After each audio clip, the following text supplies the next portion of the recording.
Hello everyone! Guys, ang lulutuin ko ngayon ay ang tuna paksiw naman. Alright. So, subukan natin itong paksiwin. Kasi madalas kong luto dito ay oven. So, ngayon naman paksiw para matagal. Ayun. Umpisa na natin ang ating isalansan. At same ingredient pa rin yan. Huwag kayong mag-alala. Pero, iba ang isda. Alright. So, ito, let's go. So, maglagay tayo dito ng carrots. Ayan, meron tayong ginger at saka garlic dyan.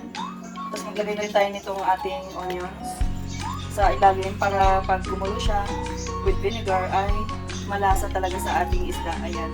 So, meron nga pala akong ilalagay dyan guys kasi wala tayong eggplant. Kaya ilalagay natin dyan ay ang patatas.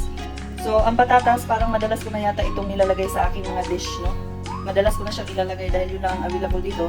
At hindi pa tayo nakapapamili Pero masarap yan, promise. Nasubukan ko kasi yung guys, yung patatas sa mga niluluto ko. So, masarap siya.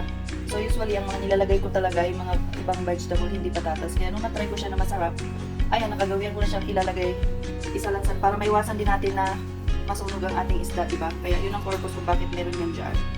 Tapos, ayan. Tapos na natin ilagay, pwede natin ihilira din ang ating tuna. So, ito na nga guys, ilalagay na natin ang ating tuna. 3 tuna ito guys, pinagkat-kat ko lang ng ganito. Ayan, nakita nyo sa ilalim yan. Tapos, ayun. Ganyan lang yan.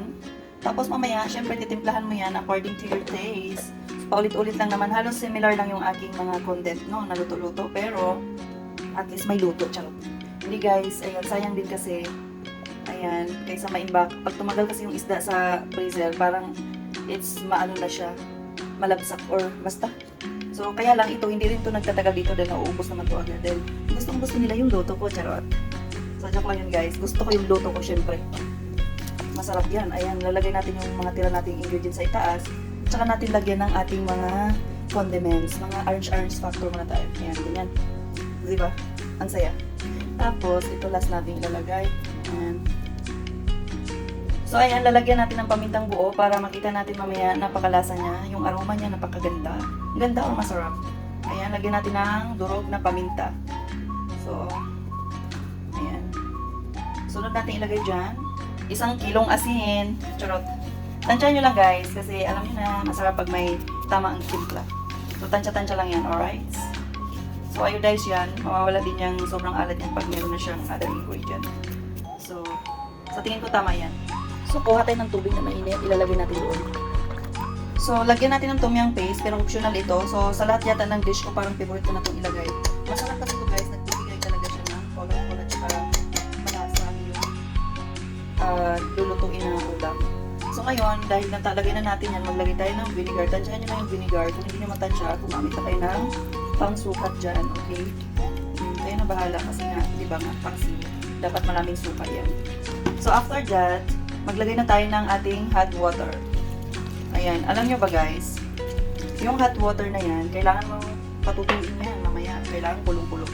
Tapos last natin ilalagay, ayan, olive oil guys. Ayan yung ating ingredient.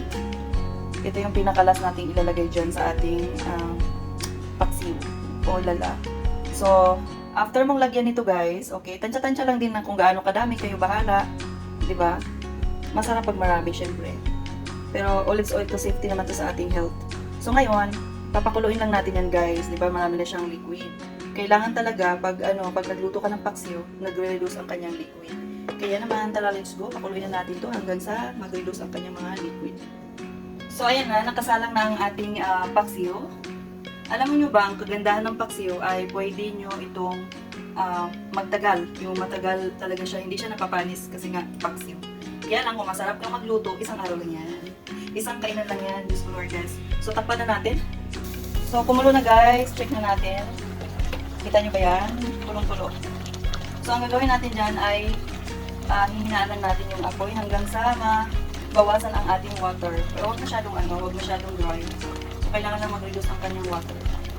So, ibaba natin yung ating tom yum paste parang sa ganun ay kumalat. Ganyan siya guys. Sobrang sarap. O lala, diba? Saga pa. Mukha pa lang, diba? Look pa lang niya ay yummy na. So, ayan, hinaan natin yung apoy niya hanggang sa mawala yung kanyang mga liquid. Ayan, check ang ating, oh my goodness, ang ating paksiw na tuna guys. Bigla ba naman bumuga yung kanyang usok. Moist, ayan. Tingnan nyo guys, nagre-reduce ng kanyang water pero kailangan pa natin more. Ito na yung ating finished product ng ating tuna paksiw. So, kasi ito na nasira bigla. So, ginawan ko ng paraan, kaya naman perfect na siya. So, yun lang. Have a nice day, everyone. See you for my next vlog.